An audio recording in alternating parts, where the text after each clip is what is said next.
Bonjour et bravo déjà pour l'effort. Vous avez choisi d'assister à une activité d'apprentissage à distance en méthodologie de recherche appartenant à l'UE 4 de la section cadre en PromSoc. Bienvenue aux étudiants, bienvenue aux curieux, bienvenue à tous. C'est un peu le principe de la promotion sociale. Bienvenue dans mon bureau. Il pleut dehors. Je fais une vidéo. Ça va me détendre. Suite de l'épisode, le dernier, à vrai dire, quel que soit l'ordre que vous le prenez, puisque là, c'est une saison avec 4 balises. Gamma, Eta, Xi et Rho. Il nous reste à établir la balise Eta, dont j'ai fait Eta dans l'une ou l'autre vidéo précédente, qui va s'intéresser aux étapes de la recherche. Alors, je ne vais pas spécialement vous signifier les étapes de la recherche, puisque les éléments de structure ont été évoqués dans la balise Rho, juste en dessous, rédaction du mémoire, structuration du mémoire, on a appelé ça de différentes manières, etc. Ici, ce qui va faire l'objet de notre réflexion, c'est plus exactement comprendre la nuance entre contenu et processus. Si vous avez déjà écouté d'autres capsules vidéo de cette série de 4, vous m'aurez entendu dire contenu, processus. Il faudrait rajouter ressources. Et c'est vrai que de ressources, je vous en ai parlé. Ceci est inspiré du modèle de Donabédian, qui est un modèle industriel qui s'est adapté au monde de la médecine et de la santé, enfin l'hôpital pour être plus précis. Vous chercherez pour ceux qui veulent un peu plus de détails, qui passe par 3 étapes: ressources, processus, résultat. On pourrait dire performance si on était un petit peu plus moderne. Et il est vrai que ça correspond bien aussi à ce phénomène dont on discute, l'épreuve intégrée. Ce qui me tient encore plus à cœur avec cette distinction entre contenu et processus, autrement dit aussi, j'ai pu dire produit fini et processus de production, production menant à un produit, hein, c'est aussi de quelque part démystifier, nuancer un certain nombre de choses. On va parler de modèle et de modélisation, hein, et puis surtout, retirez-vous de la tête l'idée que ce produit fini s'établit d'emblée dans l'état dans lequel vous le soumettrez en fin d'année ou le moment venu pour votre épreuve intégrée. Je pense que c'est donc important. Au-delà de ça, c'est important aussi en termes d'apprentissage comme de conduite des hommes et des femmes, autrement dit l'encadrement, hein, puisque que vaut le contenu sans le processus? Grand débat dans le monde scolaire, mais aussi dans le monde des soins, quelque part. Est-ce que si le résultat n'est pas arrivé, mais que le processus était valide et convenable? Euh, voilà, des tas de questionnements, on ne va pas y répondre puisque ce n'est pas le but. On va en tout cas reprendre cette question et l'appliquer plus exactement à un mémoire, à un travail de fin d'études, plus exactement pour nous une épreuve intégrée. Le modèle, eh bien ce modèle il a sa structure toute faite. Vous pourriez dire c'est la structure du produit fini et vous auriez raison. Mais c'est parfois aussi quelque chose qui fait pression pour les étudiants en disant il me faut d'abord arriver à ça et ça. Suivre cette linéarité, voilà aussi un terme que j'ai utilisé dans d'autres balises et c'est pas la première fois d'ailleurs que j'évoque ceci. Donc ce modèle qui est en réalité le résultat fini, je le répète, est en réalité une modélisation. Ça veut dire quelque chose qui est de l'ordre de l'attendu. Donc, vous savez bien que modèle a un double sens, hein. Il suffit de rajouter top modèle pour comprendre l'ambition et derrière ça la pression qu'il peut y avoir derrière une modélisation. Cette modélisation, elle correspond à votre travail fini et ne correspond en aucun cas, vous avez remarqué que j'élève la voix, hein, en aucun cas à la suite des événements, à la suite de vos réflexions, de vos pensées, la structuration de votre écrit, etc. C'est bien plus chaotique qu'il n'y paraît dans ce modèle et cette modélisation que vous avez devant les yeux. On va vite la faire disparaître. Donc, pas de linéarité, c'est pas ça qui marche, que la linéarité soit horizontale ou verticale, ça ne change rien du tout. Tout ça ne correspond pas du tout au processus cognitif et d'apprentissage qui sont nécessaires à la réalisation de ce qu'on appelle une épreuve intégrée. Voilà un schéma qui correspondrait déjà beaucoup mieux. Et vous vous dites, je préférais l'autre, c'était plus simple. Oui, c'était plus simple, mais notre cerveau ne fonctionne pas toujours ou pas nécessairement, c'est souvent quand c'est contraint, pas nécessairement de cette manière-là. Donc, deux éléments représentés, une boucle d'abord, hein, et des allers-retours de part et d'autre de cette boucle. Alors, la boucle, elle ne tourne pas nécessairement en rond, puisque vous voyez, à force de tourner, hein, elle avance, ou en tout cas, elle se déplace de la gauche vers la droite. On peut la lire comme ça, puisque c'est éminemment culturel.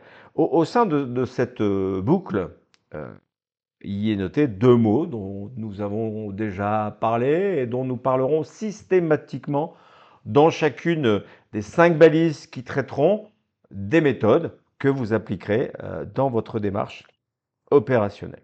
Donc, implication, distanciation, c'est déjà une forme d'aller-retour. On pourrait aussi parler d'aller-retour dans le quantitatif, dans le qualitatif, dans l'objectif, dans le subjectif. Enfin bref, tous ces mots qu'on a appris à mettre en opposition, ils ne le sont pas vraiment, c'est du complémentaire, c'est du paradigmatique. Aussi, ces allers-retours, hein, notre pensée fonctionne souvent par des allers-retours hein, qui permettent, dans la plupart des cas et dans les cas les plus favorables en tout cas, l'adaptation dont je vous parlais en termes d'opportunités dans une autre balise. Donc, implication, distanciation, on accepte que ça bouge, que ça évolue tout le temps avec ce côté instable qui peut parfois être ressenti, surtout à ce stade où vous vous trouvez maintenant, par les étudiants comme relativement inconfortable.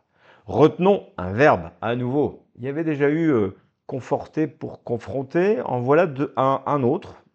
Il est une fois mis puis une seconde fois dans sa forme pronominale, essayer et s'essayer, parce que quand j'essaye de faire quelque chose, je m'essaye aussi à le faire. Et cette stratégie de l'essai est extrêmement intéressante, surtout si on l'associe à la logique de l'essai-erreur, qui est malheureusement quelque chose qui peut être négligé dans certains univers, y compris celui de l'enseignement.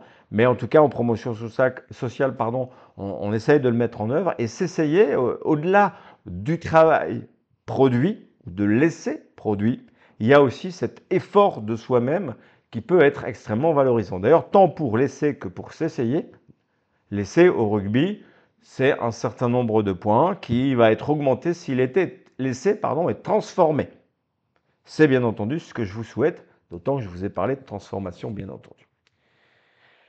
Alors, il y a comme souvent dans le processus de fabrication de quelque chose, dans la réalisation d'un travail, que ce soit élever un enfant, construire une maison ou écrire et présenter une épreuve intégrée, il y a toujours des étapes, des moments plus faciles et d'autres forcément plus difficiles. J'ai failli dire compliqué, mais ce n'est pas réellement compliqué, ce n'est pas ce mot-là qui va être retenu. Les étapes les plus faciles sont éminemment techniques. La technique, c'est simple. Il suffit de l'appliquer. Les éléments techniques les plus simples à appliquer, c'est la statistique. Je n'ai pas dit que c'était facile à comprendre, mais c'est facile à appliquer ou c'est facile à faire appliquer puisque je pourrais très bien déléguer cette mission à quelqu'un qui sait mieux le faire que moi.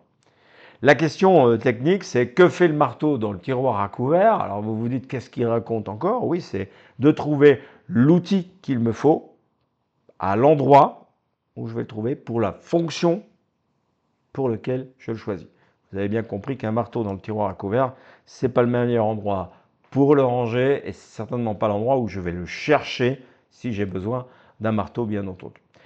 Sur le plan technique, vous avez de multiples ressources. Il y a les cours et ses différentes balises, il y a les experts, il y a vos professeurs, enfin bref, il y a énormément de ressources et à l'heure actuelle, même si je l'ai relativisé, il y a quand même Internet et toutes ces ressources à notre disposition 24 heures sur 24.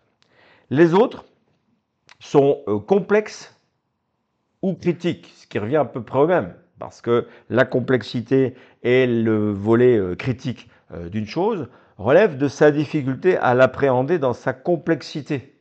Complexité, comprendre, on voit bien qu'on est dans une démarche bien plus exigeante, et là, malheureusement, hein, ça dépend, enfin, malheureusement, non, pas vraiment, on verra ça, ça dépend essentiellement de celui qui se servira de cette étape-là, voire d'un certain nombre d'outils un petit peu plus élaborés, mais ce ne sont pas des outils techniques, à vrai dire. La discussion n'est pas en soi un outil technique. Les statistiques sont un outil technique. Le marteau, cette fois, je reprends le même outil, si vous l'avez remarqué, mais c'est en lien avec celui qui va s'en servir. Alors l'artisan, le bricoleur du dimanche, le néophyte, enfin bref, va forcément utiliser ce même outil de manière différente et je pense qu'il est bien aussi de vous rappeler qu'à ce stade-ci, pour la discussion par exemple, ou en tout cas pour l'écriture conceptuelle, acceptez au départ de bricoler et vous deviendrez petit à petit des artisans de cet outil qu'on appelle la discussion. D'accord ? En plus, pour Lévi-Strauss, le bricolage est quand même une vertu qui permet de découvrir un certain nombre de choses. Qu'est-ce qu'on peut savoir derrière le bricolage?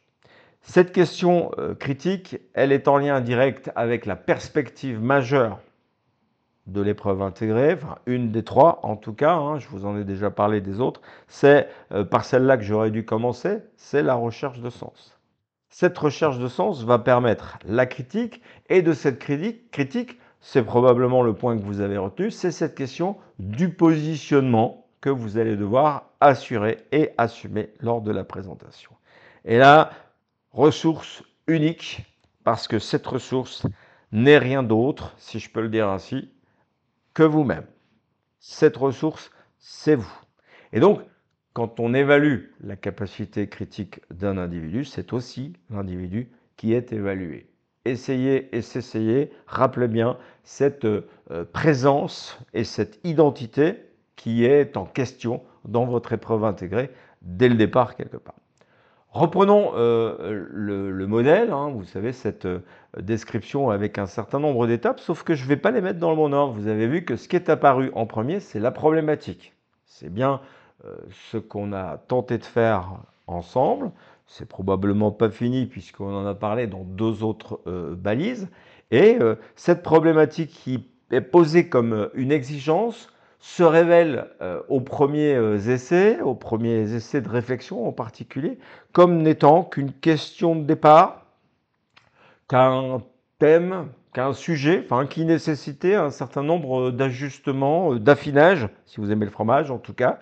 Et je vous avais d'ailleurs suggéré que pour affiner ce qui deviendra peut-être votre problématique, il y avait une étape d'exploration assez sommaire, je disais dans une autre balise. Donc une première exploration pour faire l'état des lieux et voir un tout petit peu si ça vaut la peine de s'engager ou s'il ne faut pas adapter, modifier, y compris la formulation de cette question de départ pour la rendre effectivement problématique.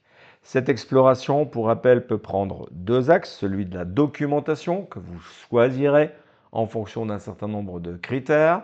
Vous les lirez. Alors quand je dis lecture méthodique, ici ça peut être une lecture survolée, mais je rajoute déjà méthodique parce que ce survol nécessite au minimum l'établissement d'une fiche de lecture, parce que si vous vous dites « Ah, cette lecture-là m'intéresse », mais que vous ne fixez rien, vous aurez perdu du temps, c'est quand même un peu fâcheux. Essayez donc d'établir un certain nombre de fiches de lecture qui font synthèse de votre lecture, de vos premières lectures.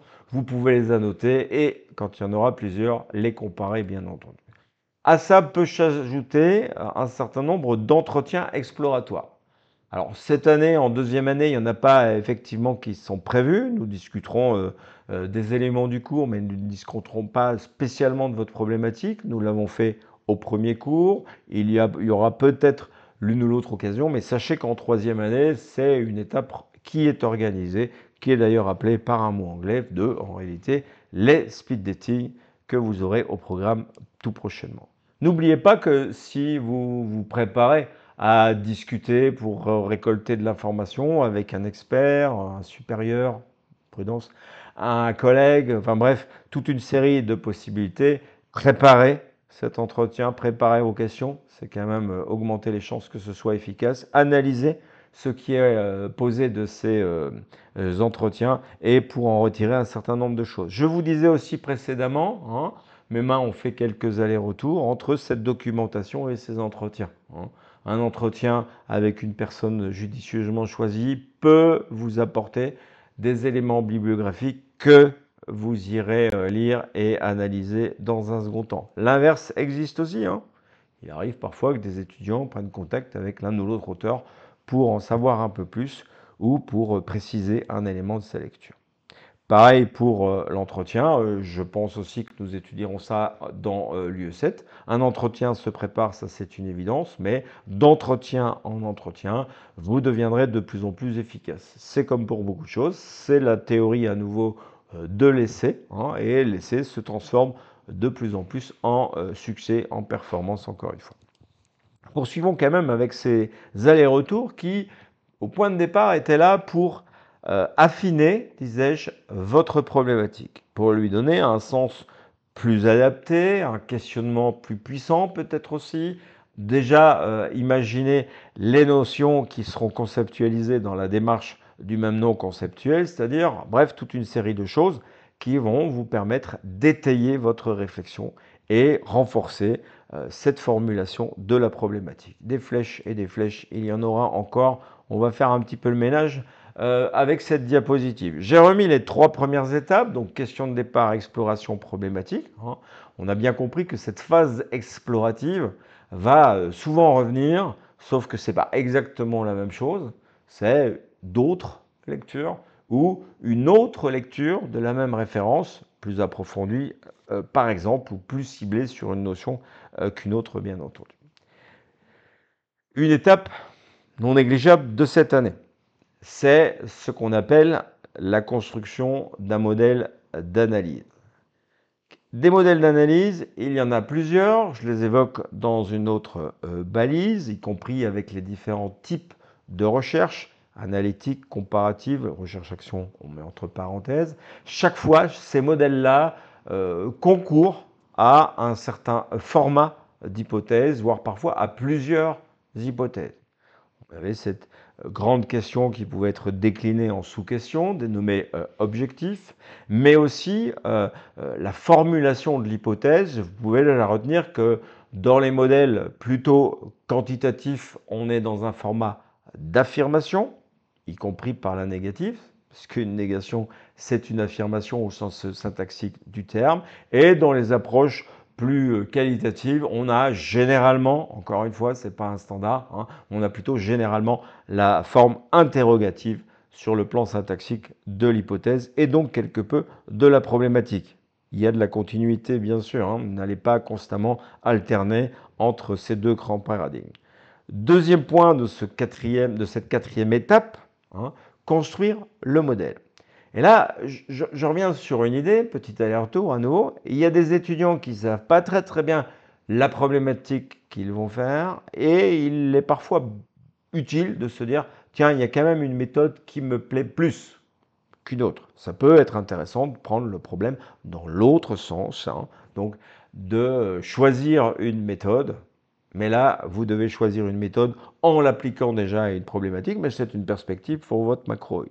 Là, vous allez construire un modèle en suivant la méthode que vous avez retenue. Pour rappel, cette année, vous le ferez 5 fois de manière projective. Ça veut dire que je ne vous demande pas d'appliquer, de mettre en œuvre cette enquête, mais d'imaginer en respectant les étapes, les principes, toute une série d'éléments que vous retrouverez dans les balises correspondantes à celle-ci.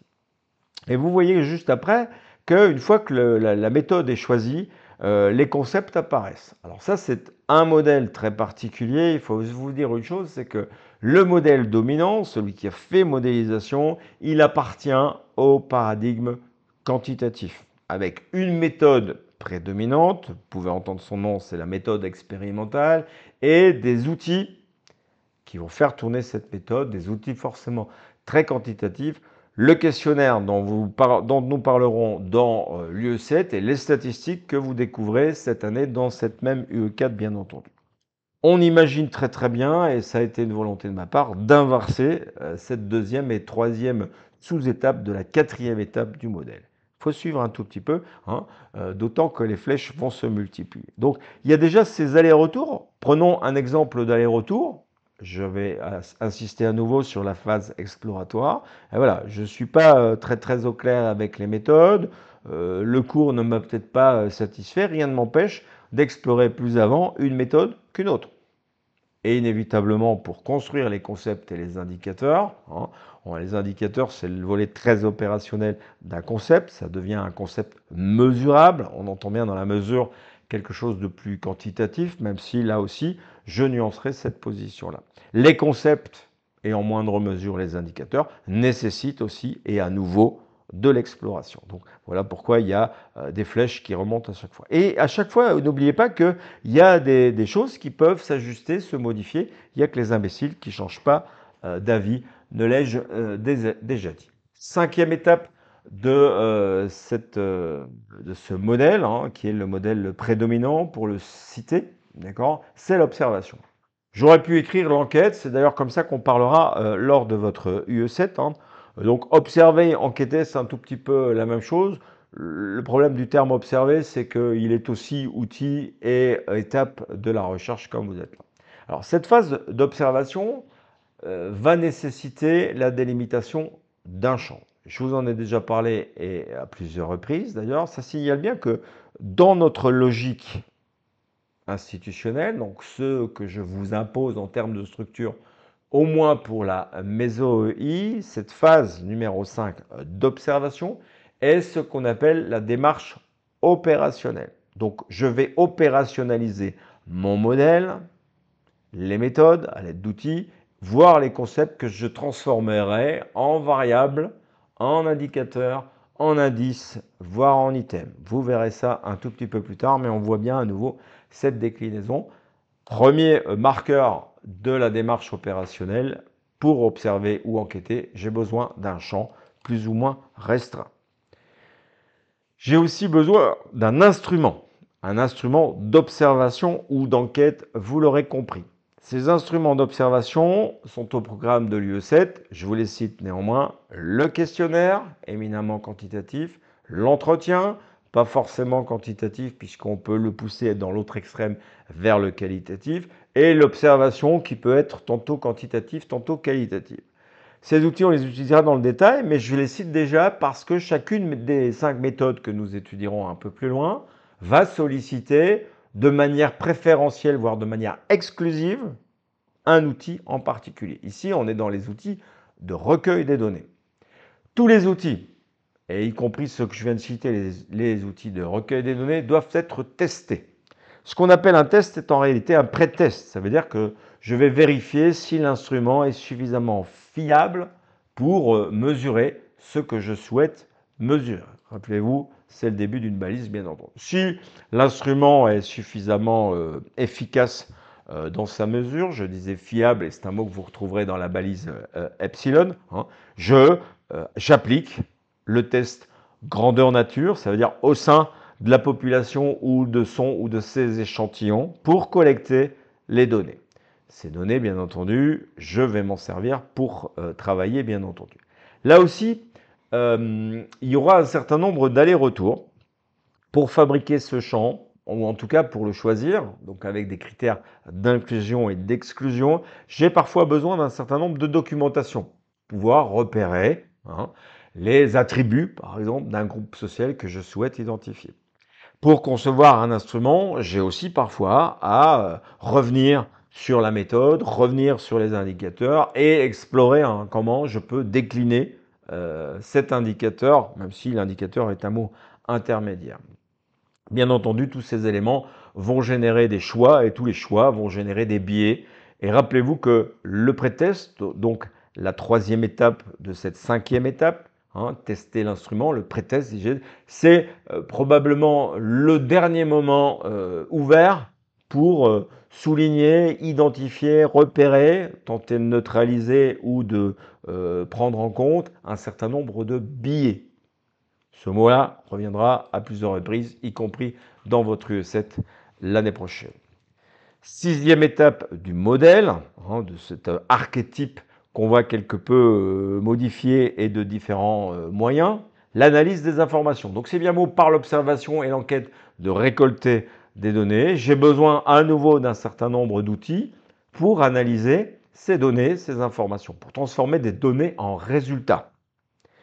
Là aussi, un certain nombre d'outils sont à disposition, des outils très techniques. Je citais la statistique tout à l'heure, il va de soi que la statistique qui va donner des statistiques est un outil de traitement de l'information qui est propre à l'univers quantitatif. Donc, difficile de l'utiliser si l'outil d'observation était lui qualitatif. Vous voyez, il y a bien une systématique, ça veut dire une continuité dans la réflexion.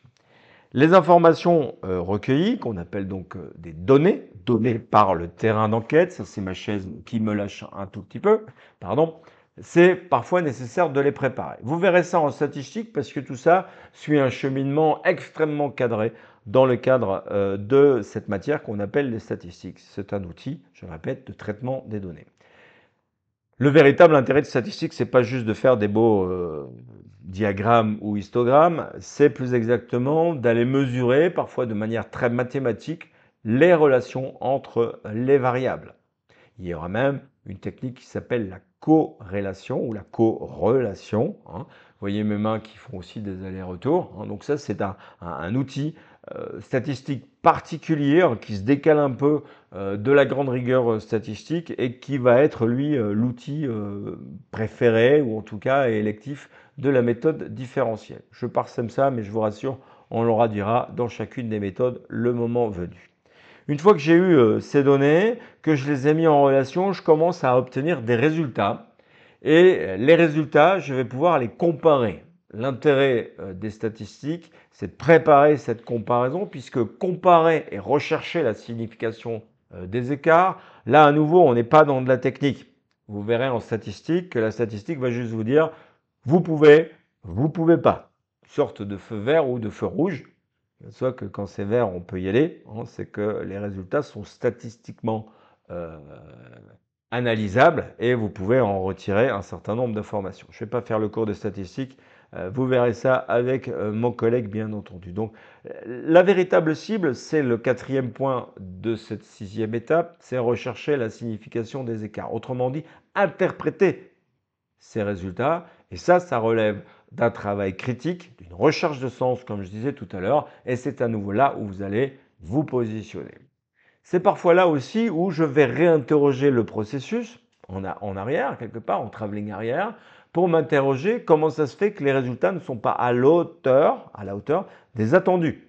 Donc ce que j'avais mis dans la problématique, tout n'est pas retrouvé. Je m'interroge, qu'est-ce qui s'est passé pour ne pas obtenir? C'est parfois le moment où on repère, même si c'est trop tard, un certain nombre de biais, mais on peut parfois étayer cette démarche-là par de nouvelles explorations documentaires parce que l'enquête a révélé un élément manquant qu'il s'agit maintenant d'étayer sur le plan théorique, voire conceptuel. Il y a au moins un travail de fin d'études qui comporte ce genre de démarche. La dernière étape, bien entendu, là la flèche descend jusqu'en bas, c'est le moment venu des conclusions. Septième étape, c'est un numéro 7, c'est quand même un chiffre qu'on retrouve souvent dans un certain nombre d'éléments pour donner ce caractère très essentiel. Alors c'est éminemment culturel, bien entendu, c'est notre culture judéo-chrétienne qui fait dire ça. Les conclusions, alors je dirais même que dans une méthode très quantitative, c'est la conclusion, qui est presque en une seule phrase.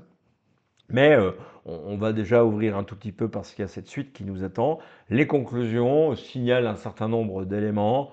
Je rappelle dans ma conclusion la démarche, de où je suis parti, par où je suis passé et où je suis arrivé. Donc je présente les résultats, et quand je dis je présente les résultats, c'est plus présenter les données, c'est déjà présenter les résultats et le sens que j'y accorde. Puisque derrière ce sens-là, il y a probablement la production, je parlais de plus-value, de nouvelles connaissances et des perspectives pratiques. Je vous répète en passant que ces perspectives pratiques, vous pouvez les citer, les énoncer, pourquoi pas commencer à les développer, les décrire, les rendre explicites, c'est très bien, mais nous ne vous demandons pas, dans le cadre de votre formation cadre, de décrire l'application effective de ces résultats au sein d'une unité de soins ou d'un hôpital, bien entendu. Il va de soi, vous l'avez largement deviné, les flèches, j'aurais pu en mettre encore beaucoup plus. Déjà, c'est pas tac tac tac de 1 jusqu'à 7, tout se décline assez naturellement, c'est rien de naturel, non, ça fait des allers et retours, ça boucle constamment avec des périodes d'hésitation, c'est normal, avec des périodes où vous avancez, n'hésitez pas de temps en temps à vous arrêter pour confronter ce que vous venez d'affirmer ou de mettre à jour en tout cas. Alors, on va arrêter de mettre des flèches parce que j'ai l'impression que même ma souris continue à jouer de la flèche. Mais on pourrait dire que cette lecture très verticale, c'est la même flèche que j'utilise en psychosociologie pour parler de la hiérarchie, hein, ça paraît très facile, mais même déjà dans la manière dont je le décris, avec toutes ces flèches aussi sur le côté qui font aller-retour, aller-retour, aller-retour, signale bien que ce qui est facile, c'est de lire le résultat. Ce qui est facile, c'est d'imposer la structure. Ce qui est moins évident, complexe, pour celui qui l'accepte, ça exigera du travail, c'est forcément ce chemin d'élaboration. Alors, ce chemin ou ces chemins, vous vous imaginez bien que j'ai déjà vécu certaines expériences personnelles en la matière et puis d'observer les étudiants sur près de 20 ans de carrière ici et ailleurs m'a donné un certain nombre d'éléments d'observation, ça tombe bien, on vient d'en parler, et je vais caractériser ça avec des mauvaises manières de commencer, la manière de mal commencer. Alors, qu'est-ce qui peut se passer pour mal commencer? Eh bien, ce qui vous est arrivé, en tout cas pour certains d'entre vous, je sais ce que je veux. J'ai une idée. Mais le problème, c'est que en creusant un tout petit peu, comme faire la balise gamma, je m'aperçois que ce que je pensais être une problématique n'est même pas une question de départ. Ben si, mais elle s'intéresse à un thème un peu trop vaste ou un problème un peu trop polarisé, un peu trop personnel ou un peu trop impliquant et impliqué encore une fois. Et deuxième élément qui vient souvent se connecter, hein, j'en parlais dans cette dimension, dans ces sujets pratiques que j'ai très très vite relativisé et même annihilé, hein, c'est je veux que ce travail soit utile. La première forme d'utilité de votre épreuve intégrée, c'est de démontrer l'acquisition d'un certain nombre de connaissances et de compétences, y compris méthodologiques, et ainsi obtenir votre diplôme de cadre. Ça ne sert à rien d'aller beaucoup plus loin. Il va de soi que le sentiment qui va naître de cette situation est un relatif sentiment d'impuissance. Alors, vous me pardonnerez si une partie de la phrase est déplacée au diaporama. Le fait de projeter un diaporama dans une capsule vidéo a parfois tendance à tasser certaines phrases sans qu'on puisse avoir le contrôle là-dessus. Je reviens, et comme je parle de perte de contrôle, puisque ça tombe à ce moment-ci, c'est le symbole, alors oui, de l'infini, ou plus exactement de la théorie du chaos. Certains étudiants peuvent parfois dissiper beaucoup d'énergie à ce phénomène de chaos qui, en fin de compte, est assez normal. Je pense qu'une des pistes pour éviter ce chaos, c'est de lister tout ce que vous pouvez envisager, imaginer comme situation. Parce que ce que vous n'avez pas à faire, alors vous pouvez le faire, je ne peux pas vous attacher à votre formation, c'est la fuite. Alors, il y a plusieurs façons de fuir. On va prendre la fuite en avant, hein, puisque la fuite en arrière, ce serait l'abandon auquel j'ai fait une rapide allusion juste avant. Et là, pour fuir en avant, hein, donc ou tête baissée, le nez dans le guidon, enfin, il y a plusieurs possibilités, si bien qu'il y aura, on va dire, trois itinéraires, hein, trois manières de fuir cette problématique du vague ou du chaos, en tout cas de la perplexité dans laquelle se trouve un étudiant en début de deuxième année, parfois plus tard, mais c'est parce qu'il retarde quelque part cette mise au travail. Premier mauvais réflexe, puisque c'est de mauvais qu'on parle, c'est la gloutonnerie.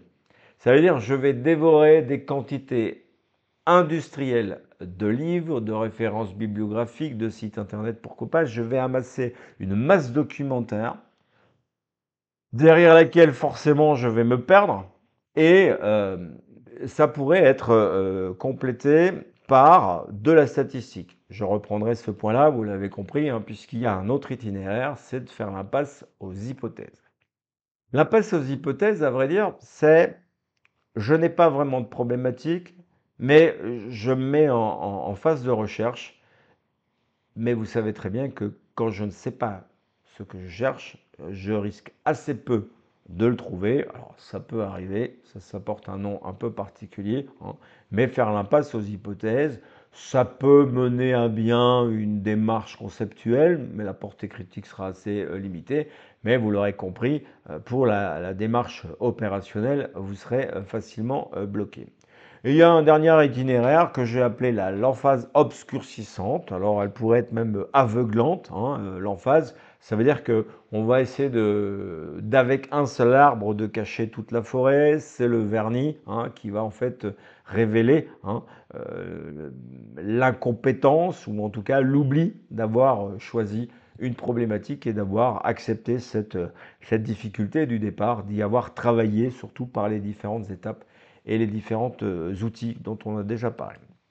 Reprenons cette gloutonnerie avec cette image d'une quantité industrielle, je disais, de références bibliographiques qui va vous amener, pardon, à un moment à être complètement perdu. Alors oui, vous aurez lu beaucoup de choses, mais lire sans savoir pourquoi je lis telle référence n'a in fine pas beaucoup d'intérêt, sinon qu'à occuper vos soirées, mais vous vous apercevrez vite. Alors il y a une version plus rare, je dois dire, chez les soignants, hein, c'est la statistique que généralement vous connaissez relativement peu, hein, mais la gloutonnerie statistique, c'est produire des chiffres, des chiffres, des chiffres, donc énormément de données, qui là aussi va saturer l'ambiance un petit peu. On est vraiment dans le même genre de démarche, voilà pourquoi ça a été appelé, j'ai appelé ça 2 fois de la gloutonnerie. Cet effet glouton, vous l'imaginez bien, se retrouver par rapport à cette masse tantôt de données, tantôt de fiches de lecture, ou en tout cas de références bibliographiques, pardon, a un effet décourageant extrêmement garanti. Reformulons doucement ce que j'ai déjà pu dire. S'engager dans un travail comme celui de l'épreuve intégrée, sans réfléchir, prendre le temps de réfléchir, de s'interroger si vous préférez, sur ce que je cherche et sur la manière dont je vais le chercher, c'est inévitablement une manière de mal commencer et parfois même de se retrouver dans une relative impasse. Le mot impasse se retrouve dans l'itinéraire bêta. Hein. Eh bien, là, on est dans cette gloutonnerie statistique, mais sans passage par le livresque. Ça veut dire que je vais tout de suite sur le terrain. Alors, on va voir que dans une méthode, ça peut avoir un intérêt, mais c'est bien la seule. D'accord ? Mais c'est l'enquête à tout prix. Il y a des étudiants qui savent déjà où, comment ils vont faire une enquête, mais ils ne savent pas pourquoi. Pourquoi, et en un mot, pourquoi en deux, ils vont exactement mettre en place cette enquête. Vous allez aussi vous rendre compte par la suite que mettre en œuvre une enquête, surtout si elle se veut rigoureuse, autrement dit méthodologique, euh,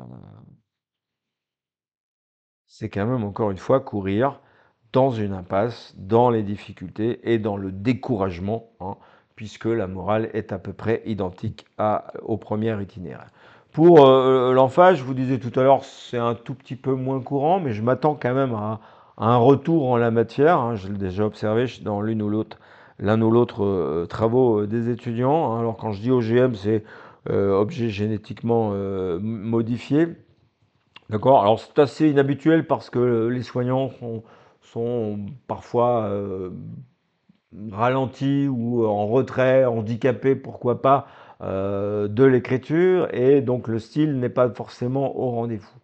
Alors, 2 formules.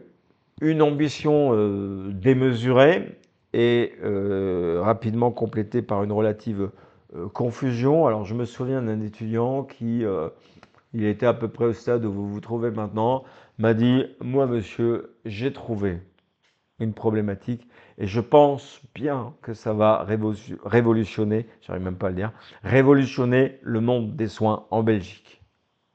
Waouh, ça c'est de l'ambition démesurée. Il s'est forcément perdu dans toute une série de réflexions qui n'ont mené à rien. Autre, et ça plus contemporain encore, hein, il y a un risque d'emphase obscurcissante ou trop éclairante, hein, éblouissante, je disais tout à l'heure, si je retrouve. Hein, donc une emphase éblouissante, elle est devenue possible maintenant avec les outils d'intelligence artificielle qui vont vous faire écrire, parfois même avec quelques prompts, une dizaine, une vingtaine de pages relativement bien établies. Là, la confusion, elle va être décalée quelque part. Hein, donc l'ambition sera là. Vous aurez l'impression d'avoir écrit un beau travail, mais quand le moment sera venu de le présenter, là ça peut encore aller, mais le défendre, répondre aux questions, aux sollicitations d'un jury, la confusion risque là aussi d'être plus ou moins rapidement complète. Alors, on va reprendre parce que là, on approche la fin de cette balise qui vient relativiser. On met à nouveau les 7 étapes du modèle, ou plus exactement de la modélisation. Je rajoute quelques flèches qui sont les flèches les plus habituelles. Il y en a un petit peu moins que sur les diapositives précédentes. Et on va surtout opérer une double distinction. La première distinction, vous voyez, ces différentes étapes suivent des étapes. Là, on est dans la cognition, rupture, construction, constatation. Vous vous trouvez dans ce stade de rupture. Ça veut dire que vous allez devoir rompre, y compris au sens conjugal du terme. Ça veut dire vous séparer ou prendre de la distance. Vous savez que la distanciation est le contre-pied de l'implication. Rompre avec votre excès d'implication. Que vous me disiez ce que vous voulez, vous êtes forcément, parce que nous sommes des êtres humains, impliqués dans votre problématique, et cet effort d'exploration et de modification de la formulation de la problématique pour effectivement la rendre problématique relève de la rupture. Ça fait mal, il y a du deuil, on a déjà parlé du deuil et du doute, du renoncement aussi, c'est une phase normale, attendue, parce que de cette rupture que certains vont appeler déconstruction, et non pas démolition, déconstruction, va suivre une phase de construction. Et si vous regardez bien les accolades que j'ai positionnées, la construction commence alors que la rupture n'est pas complètement terminée ou consommée. On voit bien qu'encore une fois, les étapes ne sont pas figées, étanches entre elles. Il y a des communications et il y a parfois des étudiants qui font là encore des allers-retours entre rupture, construction, construction, rupture et vice-versa. Si je descends à l'étage du dessous, passer la rupture, donc, cette construction va de plus en plus s'établir.